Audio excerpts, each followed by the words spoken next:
tendencias. Charla que lleva por título Tendencias y dinámicas de fusiones y adquisiciones en tecnología. Hablamos de una ponencia en la que se van a analizar de la mano de un equipo de Deloitte cómo son las fusiones, cómo son las adquisiciones, cómo están remodelando dicho sector tecnológico y una ponencia en la que vamos a poder descubrir además tendencias actuales de cómo pueden afectar las startups y empresas consolidadas. Para hablar de ello vamos a recibir con un aplauso a 4 miembros. Uno de ellos es Javier Giral, socio responsable de Deloitte en Zona Norte. Pido un aplauso para él. Javier Giral, gracias. Y además de Javier, nos van a acompañar 3 compañeros más. Les voy a presentar, ¿te parece bien, Javier? Sí. Y luego ya, bueno, pues vais dando el relevo uno a otro. El segundo compañero de Javier que está con nosotros es Ramón Sagristá, que es Corporate Finance en el sector TMT. Ramón, buenas tardes. Aquí está con nosotros y con nosotras. También tenemos a Clarisa Matos, directora Corporate Finance, sector TMT. Clarisa, adelante. Y nos acompaña Aritz Lasso, gerente Corporate Finance de la Zona Norte. Aritz, un aplauso. Les ponéis caras, luego, bueno, en fin, vais actuando, ¿no? Uno por uno. Y el primero en romper el hielo, Javier, todo tuyo. Así que adelante. Me toca, perfecto. Bueno, pues lo primero que quiero hacer es agradeceros la invitación para poder participar aquí. Espero que os podamos apoyar, ayudar y dar mucha información valiosa. Bueno, hoy vamos a hablar de procesos de compra y venta, y como vamos a hablar de procesos de compra y venta, pues lo primero que voy a hacer es vender a mi propia firma, a Deloitte, y contaros un poco y contextualizar qué somos en el mundo, en España y aquí en Zona Norte donde operamos, ¿vale?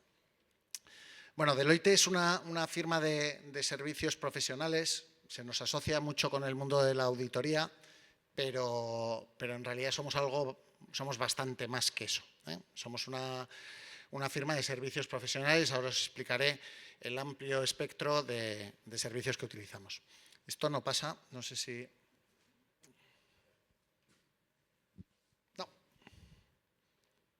No sé si...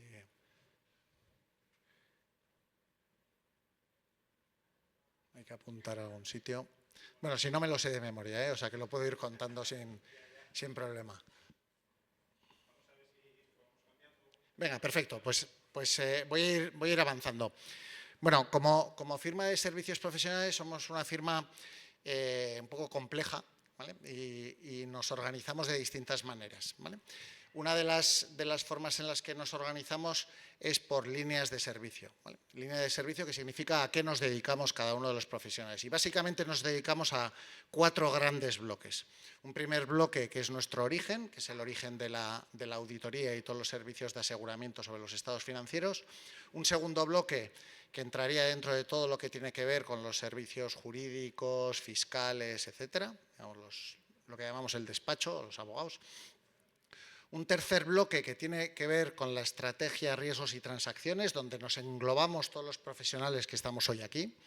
Y un cuarto bloque que tiene que ver con los servicios tecnológicos, pero de implantación, de apoyo a las compañías en su transformación, ¿vale?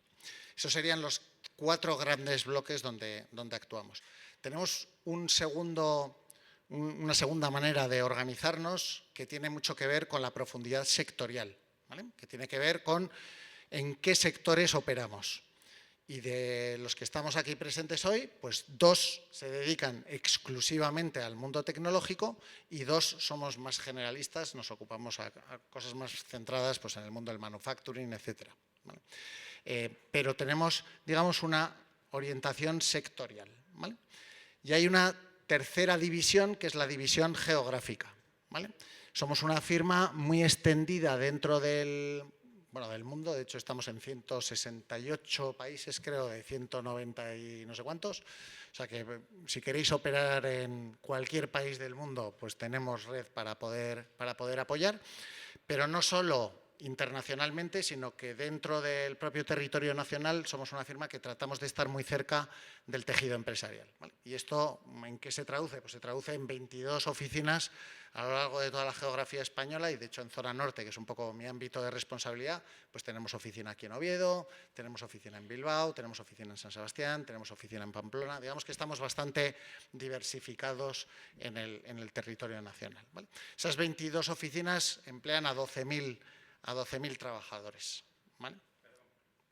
No pasa nada, más o menos ya he ido haciendo spoiler de casi todo, ¿vale? Voy a ver si...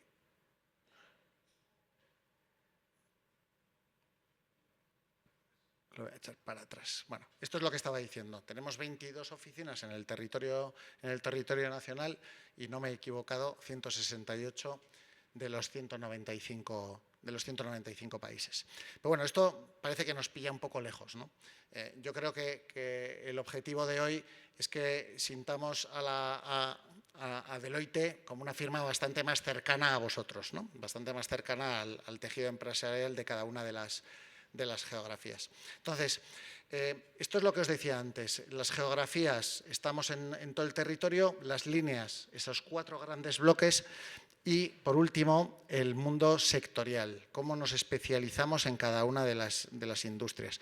Este último punto es, yo creo que el más importante en el día de hoy, ¿vale? Las personas que os van a dar las charlas importantes, no esta introducción, sino las importantes de verdad, son personas que exclusivamente operan en su día a día en el mundo de las transacciones y, dentro de las transacciones, dentro del mundo tecnológico, ¿vale? Es decir, no se dedican a hacer operaciones en, no sé, pues en manufacturing o en consumo y distribución, sino fundamentalmente en el mundo tecnológico, ¿vale? Y eso yo creo que es una diferenciación que tenemos como firma, porque conseguimos, o eso espero, seguro que lo conseguís, es hablar un lenguaje muy similar al que utilizáis todos vosotros en vuestro día a día, porque sus interlocutores pues son gente que opera en vuestra misma industria, ¿vale?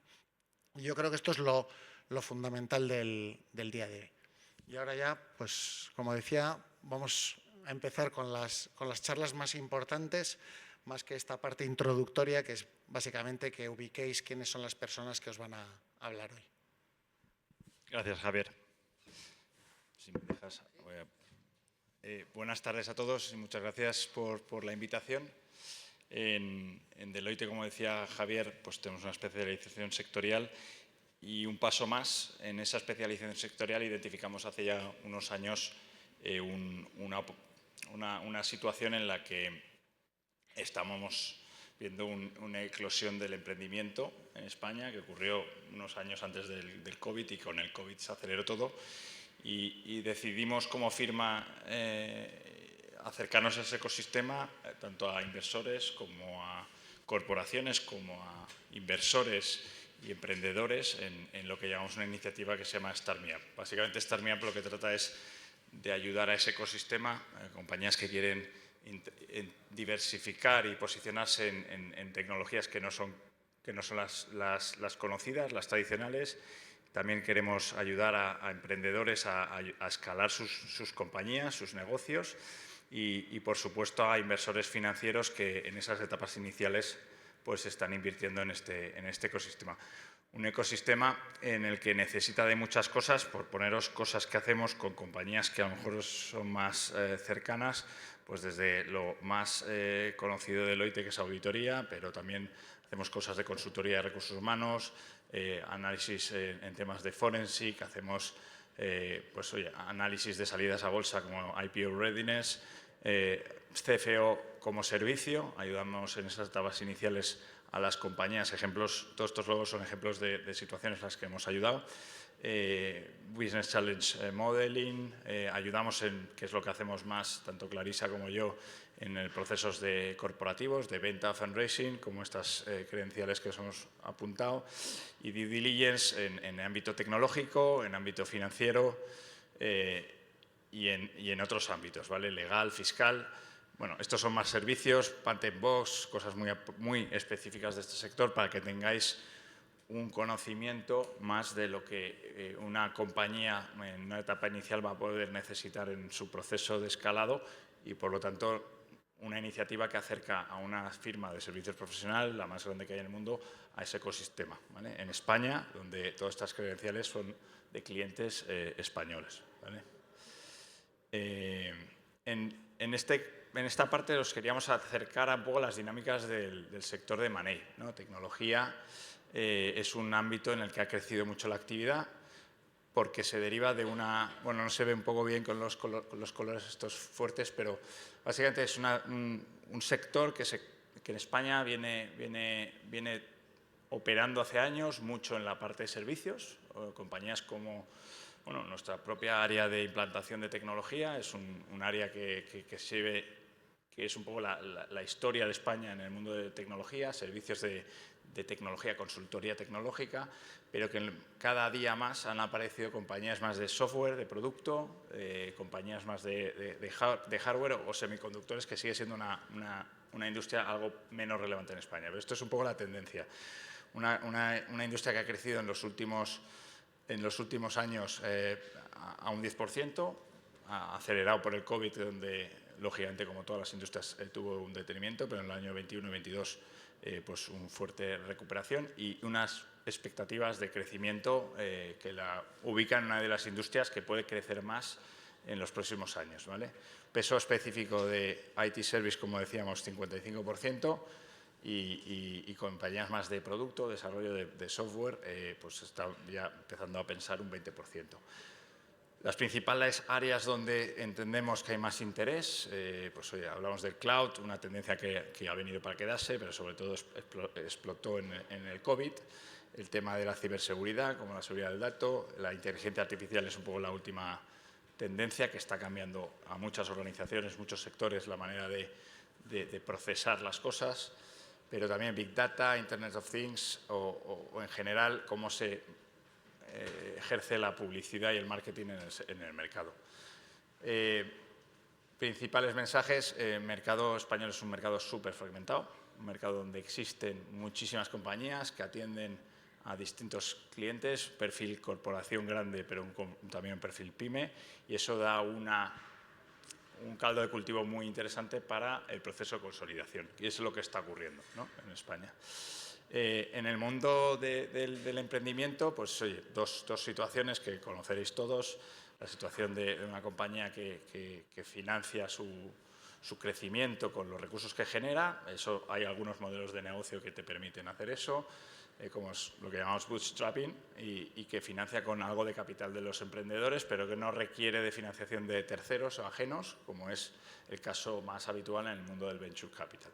Lo que puede ocurrir es, en ciertas etapas iniciales puedes tener una autofinanciación, por decirlo de alguna manera, pero cuando empieza el escalado, y es donde nosotros empezamos en nuestra área más de Money, empezamos a actuar es en esas series, a finales de series A o series B, donde estamos ayudando a compañías a procesos de levantamiento de fondos o a operaciones de cambio de capital, ¿vale? Porque estas compañías, pues, en los estadios iniciales, pues, vienen acompañándole unos inversores más de proximidad.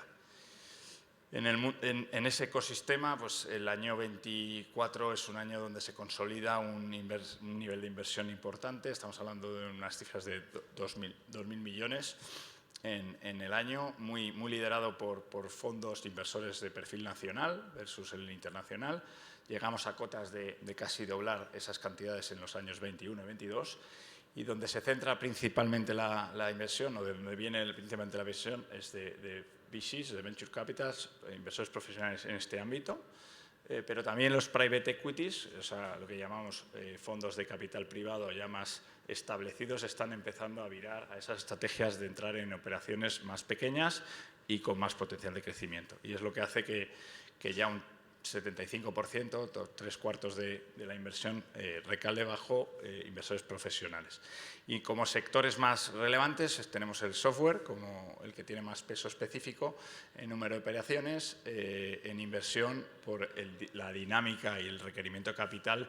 El mundo de fintech es el que está demandando más, ¿vale?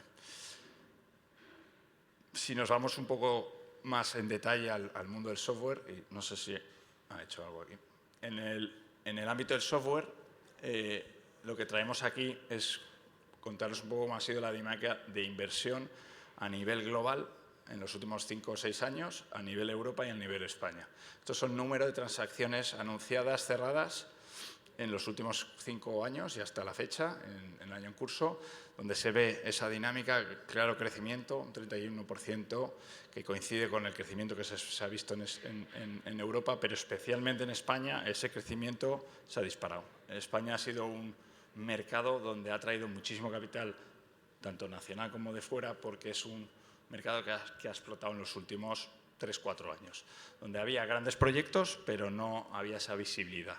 Entonces, en el año 21 estamos viendo un volumen de transacciones que se multiplicó básicamente por 5 lo que venía siendo, 115 operaciones.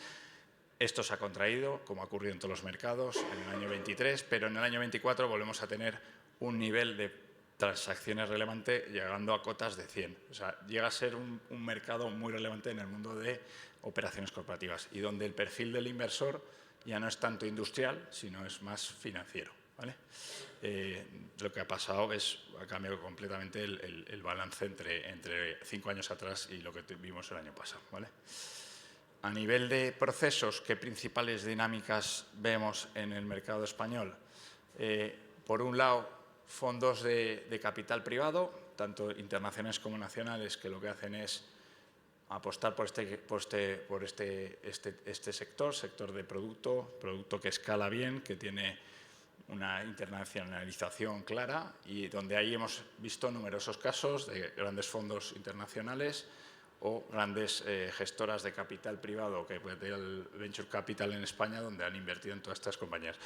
Otra tendencia claramente es la consolidación y plataforma. En el caso de la derecha lo que veis es operaciones en las que a partir de una primera inversión han ido adquiriendo otras compañías, complementando el perfil de las soluciones y entrando en nuevos mercados, y todas ellas, la gran mayoría, están financiadas por un fondo detrás que es el que aporta el capital para permitir hacer esa consolidación.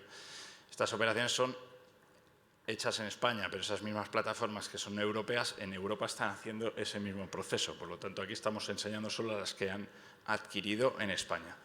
Y también ese mismo proceso sigue existiendo por parte de lo que llamamos estratégicos, ¿no? Compañías que vienen de este sector, que son naturales, como una gran compañía española que conocemos, que es Amadeus, que es en el mundo de travel y de aerolíneas, pues es una referencia mundial.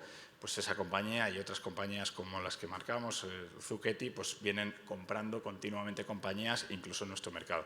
Y dos dinámicas principales: la consolidación de oferta de software genérica, más o RPs o CRMs que cubren necesidades en multisectores, y donde ahí la que buscan es una penetración de todos los mercados o todos los segmentos de clientes, y otras apuestan por la verticalización del software y de las soluciones.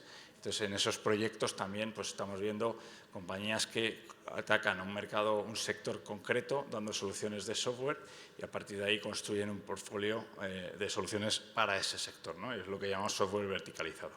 Y ambas tendencias están ocurriendo y se están consolidando en el mercado nacional e internacional, porque todo esto está ocurriendo en Europa y en Estados Unidos y en todo el mundo en general.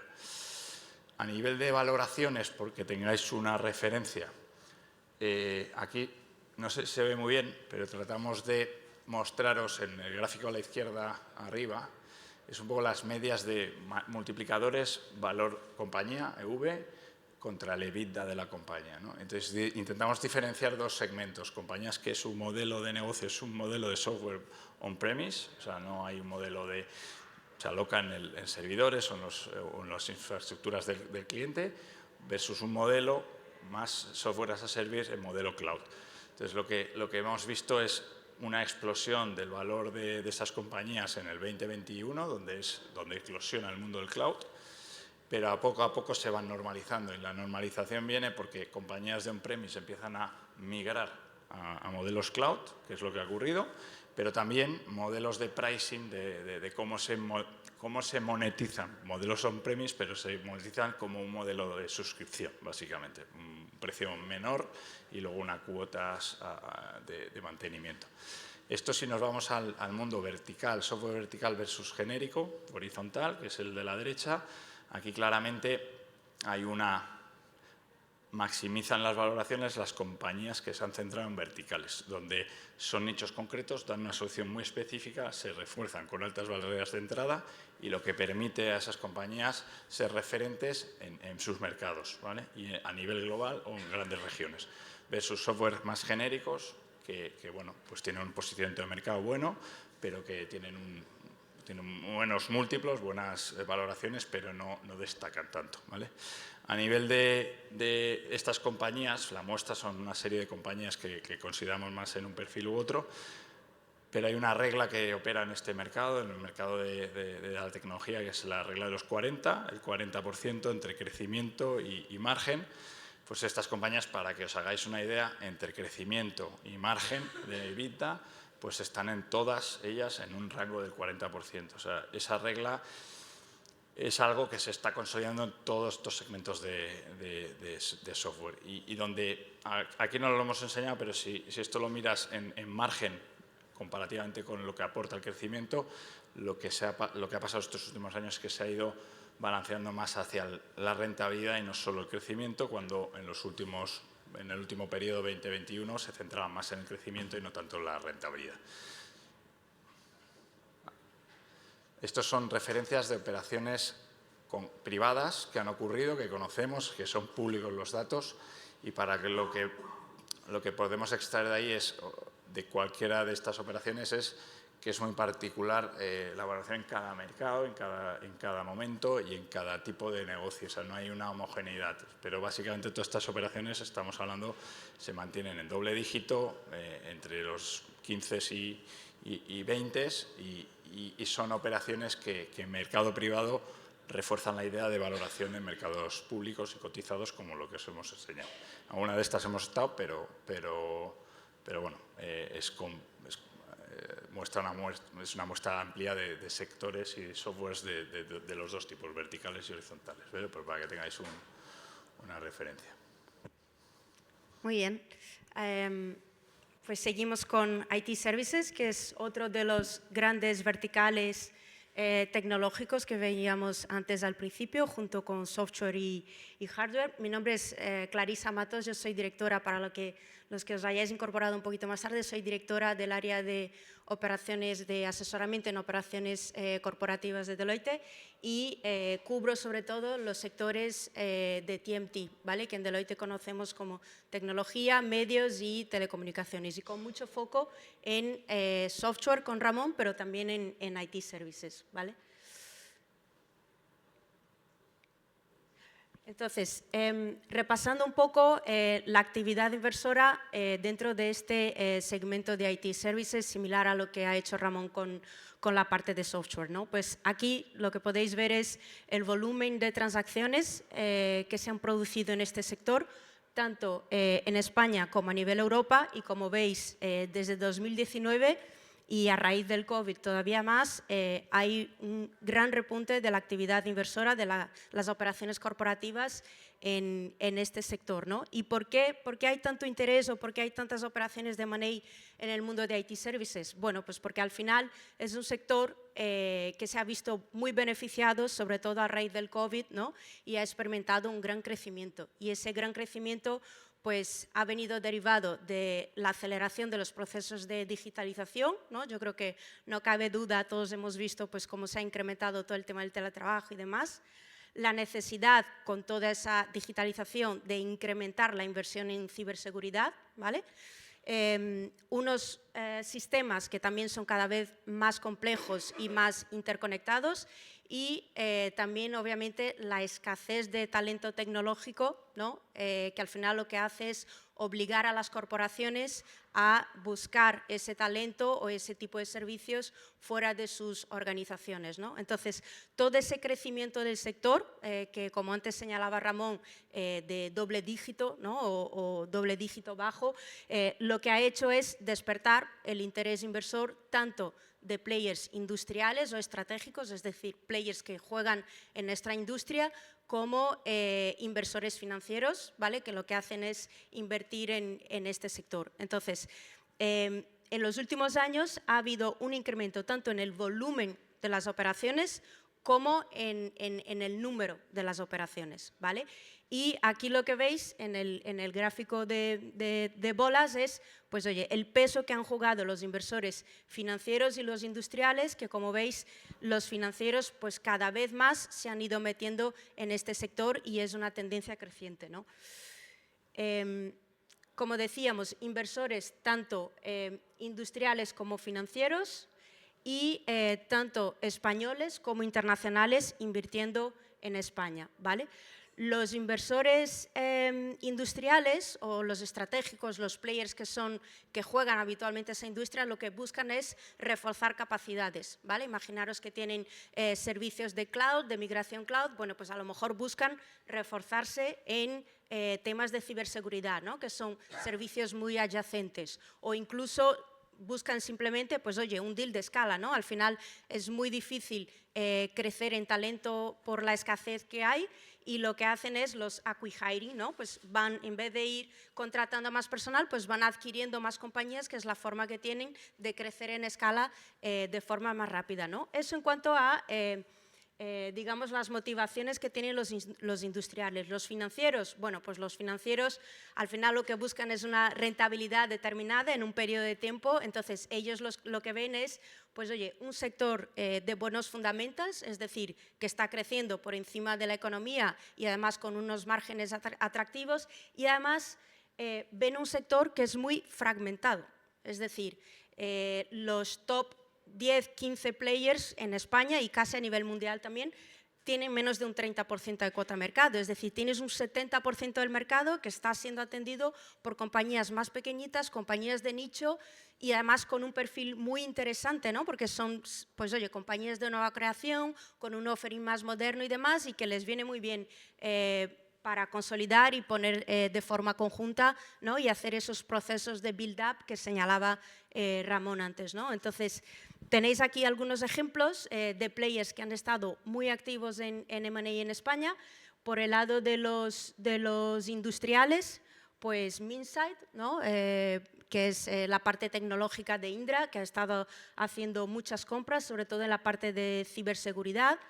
Telefónica Tech, porque las telcos también se están metiendo mucho en este mundo, porque sabéis que el sector telco está bastante flat, es un sector muy competitivo, o sea, al final la población no crece, entonces la única forma que tienen de incrementar su offering es con servicios adyacentes, ¿no? Que en el mundo de B2B pues es todo el tema del cloud, la conectividad, la ciberseguridad y demás, ¿no? Entonces, las telco también metiéndose de forma muy activa en este sector, y Telefónica Tech es un ejemplo. Y otros players que son industriales, pero que ya han recibido inversión por parte de fondos de inversión, como puede ser, por ejemplo, BAS, que está invertida por un private equity paneuropeo llamado One Equity Partners. Esa operación, por cierto, la hemos asesorado nosotros.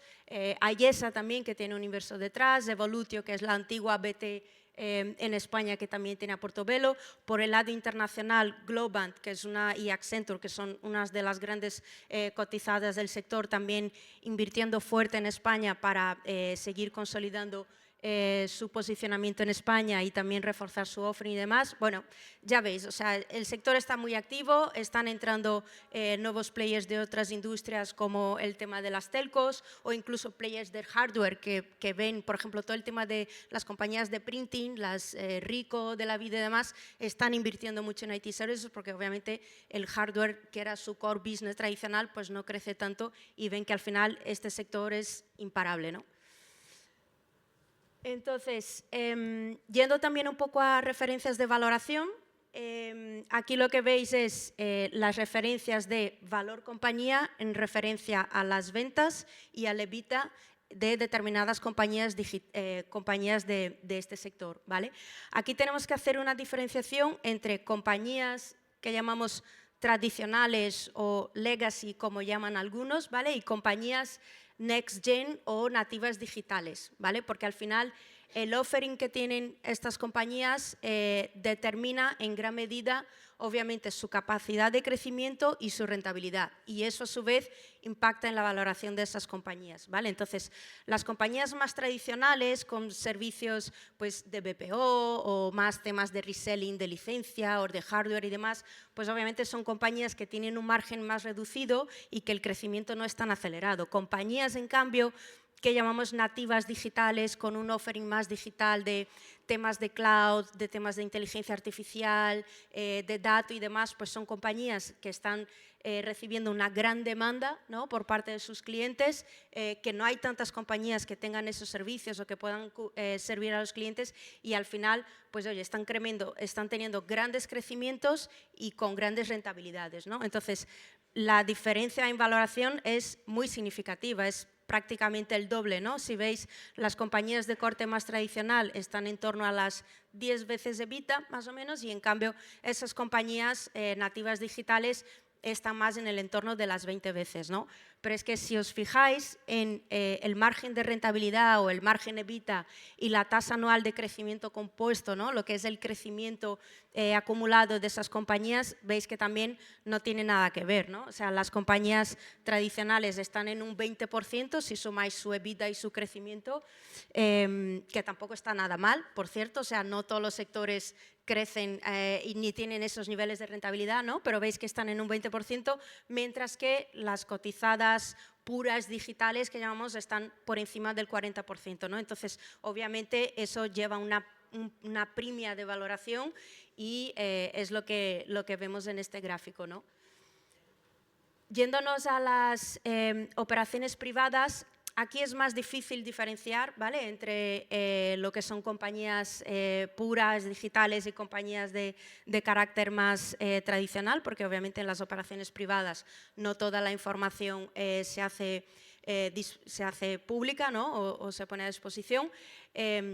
Y por eso veis esa dispersión, ¿no? Pues oye, compañías que se transaccionan a 5 veces EBITDA versus otras que están en las 15 veces, ¿no? Pues bueno, seguramente uno de los temas que está impactando ahí es el offering, pero a diferencia de las cotizadas, otro tema también a destacar en las operaciones privadas es el tamaño, ¿vale?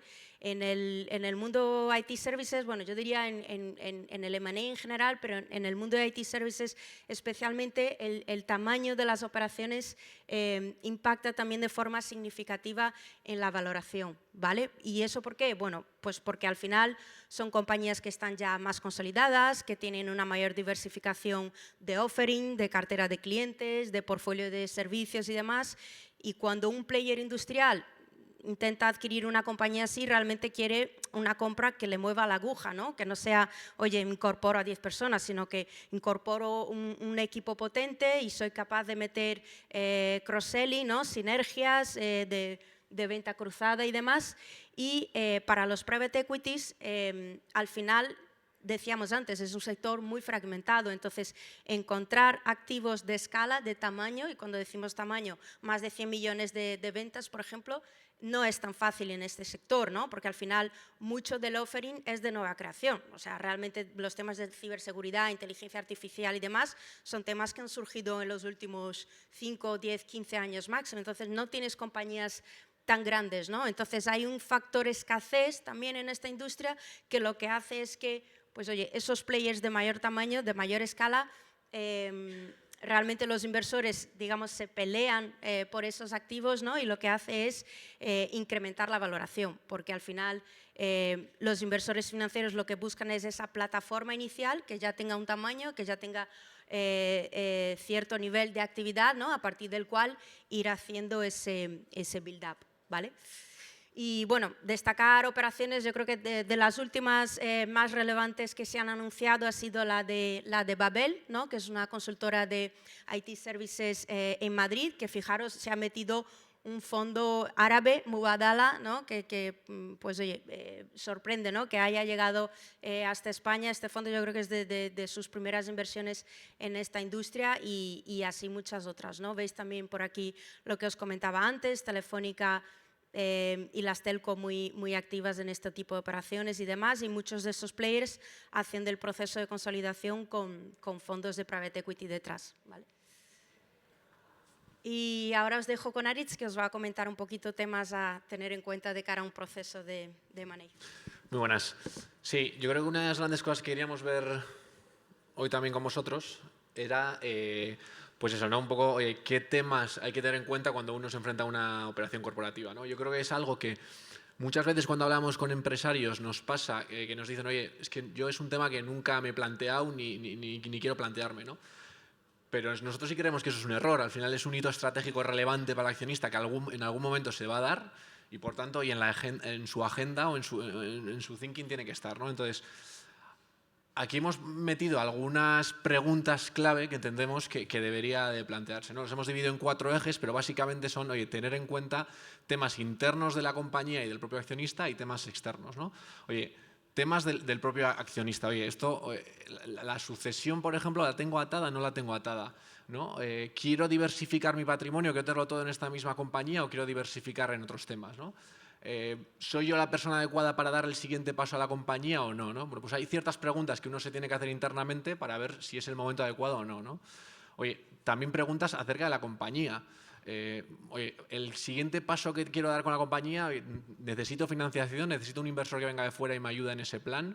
No, oye, muchas preguntas acerca del momento en el que se encuentra la compañía, ¿no? Y luego otros temas más externos que veis en la parte de abajo, que son, oye, unos propios al sector, es decir, oye, estoy en un sector en crecimiento, no. O sea, al final, una compañía es mucho más transaccionable cuando está, evidentemente, ¿no?, en un sector en crecimiento como es el tecnológico, y demás, ¿no? Y luego otra parte es el apetito inversor, es decir, oye, ¿el momento actual de operaciones corporativas es el adecuado o no? Pues hemos visto, por ejemplo, que en la época de COVID bajó, pues igual no es el mejor momento, ¿no? O sea, ver un poco el momento inversor y el apetito inversor, qué tal está, es relevante de cara a querer afrontar una operación corporativa o no. Vale. Claro, todas esas preguntas pueden ser, oye, que no es el momento, que la mayoría de las veces no será el momento y llegar a un momento vital en el que sí sea, ¿no? Y para eso es muy importante definir esos objetivos o tener claras esas respuestas para luego acercarnos a un perfil de inversor u otro, ¿no? Aquí lo hemos simplificado al máximo, es decir, oye, un inversor financiero y un inversor industrial y las diferencias entre ambas, pero al final hay millones de tipologías de inversores, ¿vale? Hay que hacer un proceso muy profundo de analizar los objetivos del accionista para luego enfocar un proceso al tipo de inversor que mejor se adecua a esas necesidades que tiene el accionista, ¿no? Entonces, por ejemplo, grandes diferencias que vemos entre un inversor industrial y financiero, que muchas seguro que las conocéis, pero en general un inversor industrial, pues su idea será adquirir el 100% de la compañía, ¿no? o una mayoría muy relevante. Él también seguramente valore mucho más las sinergias que un inversor financiero y si bien no las va a pagar de saque, pues es verdad que tiene ahí un gap que podría estar dispuesto a ceder para hacerse con la compañía, ¿no? Entonces quizá es una buena alternativa para maximizar un precio. Y lo que sí es verdad es que en general adquieren lo que hemos dicho antes, ¿no?, el 100% o la mayoría. Y lo que ponemos aquí, cash upfront, es decir, el pago, digamos, o sea, la adquisición se hace sobre todo en el momento de la transacción, ¿vale? No se dejan normalmente grandes pagos a futuros en función de la evolución de la compañía a futuro, ¿no? O sea, un industrial se mete, él va a liderar el crecimiento normalmente y, por tanto, oye, lo que haga la compañía a futuro, oye, ya es responsabilidad mía y yo te pagaré por lo que ha hecho hasta el día de hoy, ¿no? Y en cambio, un inversor financiero siempre va a requerir, por mucho que adquiera la compañía, un compromiso del equipo directivo, es decir, no se va a meter en una compañía en general donde el equipo directivo no se comprometa a llevar a cabo el crecimiento de los próximos años, ¿vale? Y lo que hay que tener claro de todas las cosas que ponemos ahí, sobre todo, es que es una inversión temporal. O sea, es decir, ellos van a entrar con la idea de estar 5 o 7 años y salir, ¿vale? Entonces, digamos que nosotros como lo veo, es una herramienta útil para un momento en el que la compañía quiere dar un impulso hacia adelante, pueden aportar mucho conocimiento, por ejemplo, en temas de, oye, nos ha pasado, compañías que querían ir a Francia, pues hoy hay inversores financieros muy especializados en llevar una compañía a Francia y crecer allí, o a Estados Unidos. Oye, compañías muy especializadas, inversores muy especializados en comprar muchas compañías pequeñitas, que igual nosotros como empresarios pues no tenemos esa experiencia, ¿no? Oye, pues nos pueden aportar todas esas cosas durante un periodo de 5 o 7 años para luego hacer una salida conjunta al final, ¿no? Y aquí, al revés, ¿no? Lo que poníamos, el porcentaje de venta suele ser menor, el dinero que pone en el momento de la adquisición es menor y se vincula mucho al resultado futuro de la compañía, ¿vale? O sea, digamos, donde el accionista maximiza va a ser a futuro, ¿no? En unos años, cuando sea capaz de llevar a cabo su plan estratégico, ¿no? Otras consideraciones claves de ambos perfiles de inversores. En el financiero, yo creo que la más relevante, la hemos mencionado, que es que los gestores deben estar vinculados, es decir, tiene que haber un plan muy claro de negocio y cuáles van a ser las vías de crecimiento para la compañía, ¿vale? Es súper relevante eso. Y al final, oye, pues el inversor financiero incentivará mucho a esos accionistas para que se consiga ese plan, ¿no? Y en cambio, el inversor industrial, yo creo que algunos temas que suelen preocupar es, oye, muchas veces nos encontramos con compañías que dicen, joder, es que yo si vendo esto a un competidor en este proceso de venta, le tengo que revelar mucha información confidencial para mí, ¿no? Entonces, bueno, esto es muy importante, por ejemplo, fasear muy bien los procesos para revelar la información justa en cada una de esas fases en base al compromiso que haya, ¿no? Yo creo que esto era un poco lo que os queríamos contar aquí, pero lo dicho, o sea, hay miles de tipos de inversores, unos que se meten más en la gestión, otros que menos. O sea, yo creo que eso es muy importante y no quiero repetirme, pero esa parte de definir muy bien los objetivos para luego acercarnos al inversor adecuado, ¿no? Y estos inversores pues también se hacen preguntas, ¿no? ¿Y qué cosas tienen en cuenta?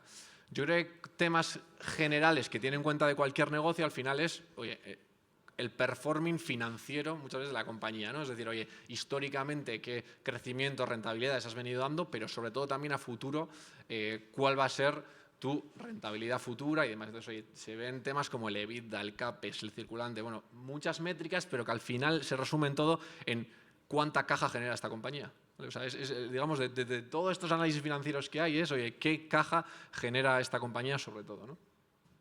Y luego otros temas como, oye, ¿cómo diversificado estás? ¿Qué cuota de mercado tienes? Y otros temas, ¿no? Y esos son de la compañía y otros hay ajenos al propio negocio, que ya los hemos mencionado antes. Al final les gusta compañías en sectores en crecimiento y el tecnológico, por supuesto, y donde haya una dinámica importante de operaciones corporativas, que aquí también hemos visto que hay mucho, ¿no? Entonces, esos dos factores también ayudan a que haya una buena dinámica y es un tema que les preocupa a los inversores, ¿no? Y luego hay unos otros temas más específicos de este sector que yo creo que mejor os cuenta Clarisa. Sí, yo creo que los hemos ido mencionando, ¿no? O sea, al final, en el mundo IT Services, por empezar por lo que tenéis allí arriba, al final hemos dicho el offering, ¿no? Es decir, esas compañías con un perfil más digital, pues obviamente tienen una valoración más atractiva, ¿no? Versus compañías de un perfil más legacy, porque al final aportan menos valor al cliente, tienen menos stickiness, ¿no? Menos, pues oye, tienen menos barreras de entrada, por así decir, ¿no? De cara a competidores, que es lo que decimos también, ¿no? Con proyectos de valor versus proyectos de BPO, de outsourcing y reselling, ¿no? Otro tema muy importante es la recurrencia de los ingresos, es decir, tu capacidad como compañía de entrar en un cliente y luego seguir en ese cliente, no es de, oye, voy, le vendo algo y me voy, sino de, voy, le vendo un proyecto y más allá de lo que dure ese proyecto, que en el mundo IT Services una implementación puede ser de 6 meses a un año, oye, mi capacidad para luego quedarme en ese cliente ampliando ese proyecto o vendiéndole proyectos adicionales, ¿no? Pues obviamente en la medida en la que tengas esa recurrencia con tus clientes y tengas más visibilidad de ingresos, pues también más positivo, ¿no? Desde un punto de vista financiero. Otras métricas específicas que se miden también es la facturación por empleado, ¿no? Por ejemplo, en el mundo IT Services, si tú eres una compañía de más componentes servicio y no tanto reselling, esa métrica puede estar en unos 200.000 euros por empleado, más o menos, puede ser algo razonable. En la medida en la que esa métrica sea más elevada, pues obviamente más atractivo, ¿no? Y otro tema que es clave y cada vez más, que ahí llamamos retención de talento, y es tu capacidad de atraer y retener talento, ¿no? Todos sabemos que hay escasez de talento en esta industria, antes lo decíamos, con lo cual la capacidad que tengas para retener a tus empleados sin estar constantemente incrementando los salarios, pues es muy relevante, ¿no? O sea, por ejemplo, para que os hagáis una idea, la métrica del sector algo razonable puede estar en un 15% de rotación de empleados, más o menos. Si estás por debajo de eso, pues obviamente, y no estás dejándote todo el margen en sueldos y salarios, pues obviamente más positivo, ¿no? Y luego también el último punto, partners y certificaciones, que va muy ligado al offering, ¿no? Es decir, ¿quiénes son tus partners tecnológicos? ¿Es un Microsoft que está reportando resultados que crece en bolsa cada trimestre un 40%? Hombre, si tienes un partner así de la mano, pues obviamente tu compañía tendrá un efecto de arrastre en tu crecimiento, ¿no? Que si vas con un offering de, pues no sé, tampoco quiero decir nombres, pero no es lo mismo obviamente un Microsoft, un Salesforce, que otro tipo de tecnologías que ya no se están utilizando tanto, ¿no? En la parte de software, lo que comentaba antes Ramón, ¿no? Si es un software verticalizado, y cuando decimos verticalizado nos decimos que sirve a una industria determinada, por ejemplo, la industria de travel tech o edtech o de restauración, ¿no? O si es un software genérico, un ERP que sirve para cualquier industria. Normalmente estamos viendo premios de valoración en los softwares verticalizados, ¿no? La recurrencia de tus clientes, aquí también muy relevante. Obviamente, si tienes un modelo SaaS, esa recurrencia tiende a ser más elevada, ¿no? Porque vendes unas licencias de 1 a 3 años, con lo cual vas a estar en ese cliente por lo menos durante 12 meses. Si tu producto o tu IP es propia o tiene mucho componente de IP de terceros, ¿no? Si es una IP propia, es algo diferencial, algo novedoso, también te lo van a valorar. Y luego lo que ponemos aquí de capitalizaciones o activaciones de gastos de I+D, ¿no?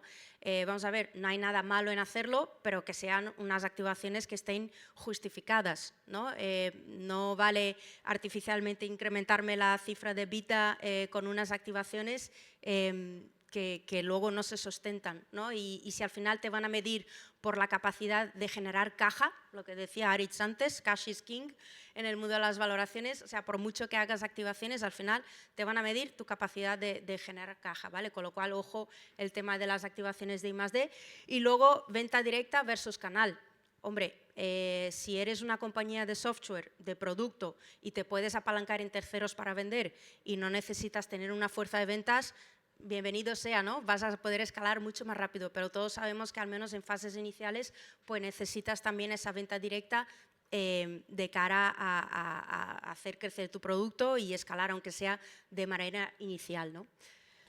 Sí, yo creo que para terminar, y ya damos paso a preguntas, yo creo que una de las cosas con las que nos gusta terminar siempre es que, oye, nosotros vendemos muy bien y siempre decimos que somos muy guapos, pero si alguna vez os planteáis un proceso corporativo, hacerlo por favor con un asesor, ¿no? Que al final nos da igual quién, pero hacerlo con un asesor, porque yo creo que toda esa reflexión estratégica que hemos dicho os ayuda a aterrizarla y es un tema súper relevante para hacer luego un proceso eficiente y que se anticipe mucho a todas las necesidades que tiene el accionista, ¿no? Es decir, no podemos ir a contactar a cualquier tipo de inversor, hay que pensarlo bien y dirigir muy bien el proceso al tipo de inversor. Hay que diseñar el proceso muy bien en función de los objetivos del accionista y preparar, digamos, a la compañía para poner el valor en el mercado, pues todas las palancas de valor que tiene, ¿no? Y yo creo que es súper relevante ese proceso previo a salir al mercado y, por tanto, yo creo que siempre decimos, hacerlo con un asesor es fundamental, ¿no? Y yo creo que era un poco la idea de la presentación de hoy. Luego tenemos una sección de preguntas, si alguno se anima. No sé qué tal vamos de tiempo, si tenemos, Sí. tenemos tiempo por si hubiese alguna pregunta, algo que no se haya entendido bien. ¿Alguna pregunta Les ha aburrido mucho. que se quiera plantear?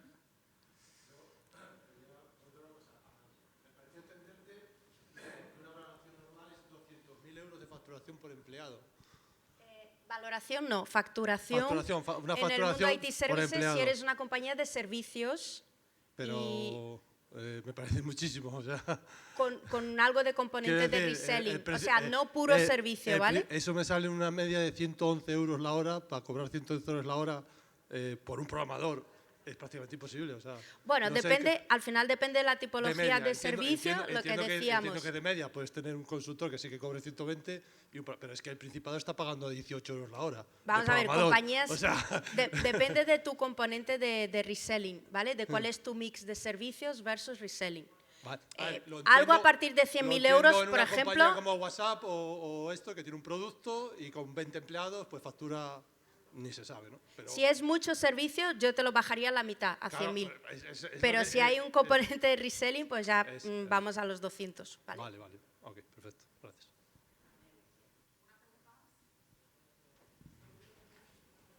¿Alguien quiere preguntar? ¿No? Pues un aplauso, por favor, Gracias. para ellos y para ellas.